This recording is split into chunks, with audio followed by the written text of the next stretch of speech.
Hi, നമ്മളെ പുതിയൊരു വീഡിയോയിലേക്ക് എല്ലാവർക്കും സ്വാഗതം. നമ്മൾ ഇന്നത്തെ വീഡിയോയിൽ നോക്കാനായിട്ട് പോകുന്നത് ഒരുപാട് ആളുകളുടെ ഉള്ളിലുള്ള ചെറിയൊരു സംശയമുണ്ട്. അതായത് നമ്മൾ പണ്ട് മുതലേ ചെയ്തു വന്നിട്ടുള്ളൊരു മാർക്കറ്റിംഗ് രീതിയുണ്ട്. അതായത് ഇപ്പോൾ ട്രഡീഷണൽ മാർക്കറ്റിംഗ് അത് നമുക്ക് അറിയാനായിട്ട് പറ്റും. ടി വിയിലും പത്രത്തിലും ഫ്ലക്സ് ബോർഡ് കാര്യങ്ങൾ അങ്ങനെയുള്ള കുറേ മാർക്കറ്റിംഗ് രീതികളുണ്ട്. അതിൽ നിന്ന് ഇപ്പോൾ കാലഘട്ടത്തിൻ്റെ ഒരു മാറ്റം എന്നുള്ള രീതിയിൽ തന്നെയാണ് നമ്മുടെ ഡിജിറ്റൽ മാർക്കറ്റിംഗ് വന്നിട്ടുള്ളത്. ഓക്കെ, ഇപ്പോൾ അതും ഇതും തമ്മിലുള്ളൊരു വ്യത്യാസം അത് എങ്ങനെയൊക്കെയാണ് എന്നുള്ളതാണ് നമ്മൾ ഇന്നത്തെ വീഡിയോയിൽ നോക്കാനായിട്ട് പോകുന്നത്. ഓക്കെ, നമ്മൾ ചാനൽ ആദ്യമായിട്ടാണ് കാണുന്നതെങ്കിൽ എന്ത് ചെയ്യുക, നമ്മളൊന്ന് സബ്സ്ക്രൈബ് ചെയ്യുക. ഓക്കെ, അപ്പോൾ നമുക്ക് എന്ത് ചെയ്യാം, നമുക്ക് വീഡിയോയിലേക്ക് പോകാം. അതായത് ഇപ്പോൾ നമുക്കറിയാം, ഇപ്പോൾ ഡിജിറ്റൽ മാർക്കറ്റിംഗ് ചെയ്യുന്ന സമയത്ത് നിങ്ങൾക്ക് എന്ത് ചെയ്യാൻ പറ്റും, കറക്റ്റായിട്ടുള്ളൊരു ഓഡിയൻസിനെ ടാർഗറ്റ് ചെയ്തിട്ട് അവരെ നിങ്ങളുടെ അഡ്വർടൈസ്മെൻറ്റ് കാണിക്കാനായിട്ട് പറ്റും. അതുകൊണ്ട് തന്നെ അതിൽ ഏറ്റവും കൂടുതൽ ബെനിഫിറ്റ് എന്ന് വെച്ചാൽ കോസ്റ്റാണ്. കോസ്റ്റിംഗ് വളരെ കുറഞ്ഞ രീതിയിൽ ചെയ്യാനായിട്ട് സാധിക്കും എന്നുള്ളതാണ്. ഇപ്പോൾ മറ്റേ ട്രഡീഷണൽ മാർക്കറ്റിംഗ് എടുത്തു കഴിഞ്ഞാൽ ഇപ്പോൾ നിങ്ങൾക്ക് അതിൽ കോസ്റ്റ് വളരെ കൂടുതലായിരിക്കും. എന്നാലും നിങ്ങൾക്ക് എത്തുന്ന ഓഡിയൻസ് എന്ന് പറയുന്നത് നിങ്ങൾ ഒരുപക്ഷെ കറക്റ്റ് ടാർഗറ്റ് ചെയ്യുന്ന ഓഡിയൻസിലേക്ക് നിങ്ങളെ എത്തൂല എന്നുള്ളതാണ്, നിങ്ങളെ പരസ്യങ്ങൾ എത്തൂല എന്നുള്ളതാണ്. ഇപ്പോൾ ഒരു എക്സാമ്പിൾ പറയുകയാണെന്നുണ്ടെങ്കിൽ, ഇപ്പോൾ നിങ്ങളൊരു ടി വിയിലൊരു ആഡ് കൊടുത്ത് അല്ലെങ്കിൽ നിങ്ങൾ പേപ്പറിലൊരു ആഡ് കൊടുത്ത് അങ്ങനെ കൊടുത്തു കഴിഞ്ഞാൽ അത് എല്ലാ ആളുകളുടെ ഇടയിലേക്കും എത്തുന്നതായിരിക്കും. പക്ഷേ അവിടെ നിങ്ങളെ ഓഡിയൻസ് എന്ന് പറയുന്നത് വളരെ ചുരുക്കം ആളുകൾ മാത്രമേ ഉണ്ടാവുള്ളൂ. അവരെ മാത്രമായിട്ട് നമുക്ക് ടാർഗറ്റ് ചെയ്യാനായി പറ്റില്ല. നമുക്ക് ആ ഭാഗത്ത് എന്ത് ചെയ്യും, നല്ല രീതിയിലുള്ള കോസ്റ്റും നമുക്ക് വരും.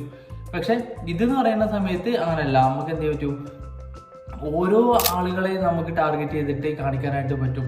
അതിൽ നമുക്ക് റിസൾട്ട് വളരെ കൂടുതലായിരിക്കും. അതായത് ഇപ്പോൾ നമ്മൾ ഇത്രയും ഡീറ്റെയിൽ ടാർഗറ്റിംഗ് ചെയ്യുന്ന സമയത്ത് നമുക്ക് അവിടെ നല്ല രീതിയിലുള്ള റിസൾട്ട് നമുക്ക് ജനറേറ്റ് ചെയ്ത് എടുക്കാനായിട്ട് പറ്റും ഈ ഡിജിറ്റൽ മാർക്കറ്റിങ്ങിലേക്ക് വരുന്ന സമയത്ത്.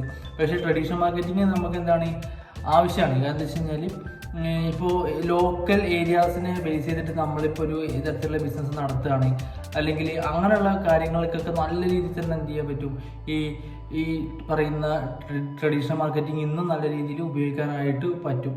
പിന്നെ അതേപോലെ ചില ബിസിനസ് കാറ്റഗറിക്ക് എന്ത് ചെയ്യാൻ പറ്റും, ഈ ട്രഡീഷണൽ മാർക്കറ്റിംഗ് നല്ല രീതിയിൽ ഉപയോഗിക്കാനായിട്ട് പറ്റും. ഓക്കെ, പക്ഷേ നല്ല രീതിയിലുള്ള ഒരു റിപ്പോർട്ട്, നിങ്ങൾ ₹1 മുടക്കിയാൽ ആ ₹1 എത്ര പേരെ കണ്ടു, ആ ₹1 നിങ്ങളുടെ അഡ്വർടൈസ്മെൻറ്റ്, അല്ലെങ്കിൽ എത്ര പേര് നമ്മൾ എൻക്വയറി ചെയ്ത് എന്നെല്ലാം റിപ്പോർട്ട് നമുക്ക് ഡിജിറ്റൽ മാർക്കറ്റിങ്ങിൽ കിട്ടുന്നതായിരിക്കും. അതായത് ഇനിയിപ്പോൾ അതല്ല, ട്രഡീഷണൽ മാർക്കറ്റിംഗിൽ നിങ്ങളിപ്പോൾ അങ്ങനെ ഒരു അഡ്വർടൈസ്മെൻറ്റ് റൺ ചെയ്ത്, നിങ്ങളിപ്പോൾ തിയേറ്റർ ആഡ് റൺ ചെയ്തെന്ന് വിചാരിക്കാം. തിയേറ്ററിൽ ആഡ് റൺ ചെയ്ത് കഴിഞ്ഞാൽ ആ ഒരു ആഡ് എത്ര പേര് കണ്ടു എന്ന് നിങ്ങൾക്ക് അറിയാനായിട്ട് സാധിക്കില്ല. ഓക്കെ, ആ ഒരു ആഡ് വഴി നിങ്ങൾക്ക് എത്ര എൻക്വയറീസ് വന്നെന്ന് നിങ്ങൾക്ക് അറിയാനായിട്ട് സാധിക്കില്ല.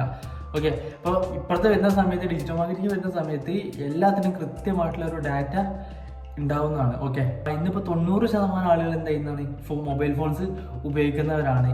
എല്ലാവരും ഇൻ്റർനെറ്റും ഉപയോഗിക്കുന്നവരാണ്. അതുകൊണ്ട് തന്നെ ഇപ്പോൾ നമ്മൾ ട്രഡീഷണൽ മാർക്കറ്റിങ്ങിലേക്ക് പോകുന്ന സമയത്ത് അത്രത്തോളം റിസൾട്ട് കിട്ടില്ല. പക്ഷേ ഡിജിറ്റൽ മാർക്കറ്റിംഗ് വരുന്ന സമയത്ത് കൂടുതൽ ആളുകളും ഇൻ്റർനെറ്റ് ഉപയോഗിക്കുന്നതുകൊണ്ടും ഫോൺ ഉപയോഗിക്കുന്നത് കൊണ്ടും റിസൾട്ട് നമുക്ക് ഇവിടെ എന്ത് ചെയ്യാൻ പറ്റും, കൂടുതൽ ജനറേറ്റ് ചെയ്തെടുക്കാനായിട്ട് പറ്റും.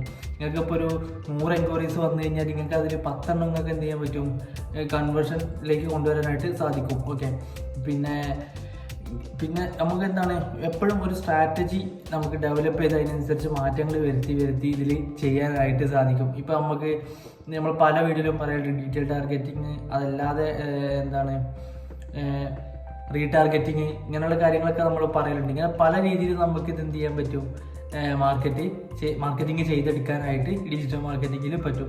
ഓക്കെ, പിന്നെ ഇത് കുറച്ച് ചെറിയ കാര്യങ്ങൾ മാത്രം ഉൾപ്പെടുത്തിക്കൊണ്ടുള്ളൊരു വീഡിയോ ആണ്. അപ്പോൾ നമുക്ക് എന്ത് ചെയ്യാം, കൂടുതൽ കാര്യങ്ങളെക്കുറിച്ച് അറിയാൻ നിങ്ങൾക്ക് താല്പര്യമുണ്ടെങ്കിൽ എന്ത് ചെയ്യുക, കമൻറ്റ് ചെയ്യുക. പിന്നെ അതുപോലെ നിങ്ങളെ ഫ്രണ്ട്സിനും എല്ലാവർക്കും എന്ത് ചെയ്യുക, ഈ ഒരു വീഡിയോ ഷെയർ ചെയ്ത് കൊടുക്കുക. നമ്മുടെ ചാനലൊന്നും എന്ത് ചെയ്യുക, എല്ലാവരും സബ്സ്ക്രൈബ് ചെയ്യുക. അപ്പോൾ നമുക്ക് എന്ത് ചെയ്യാം, വീണ്ടും കാണാം. ബൈ.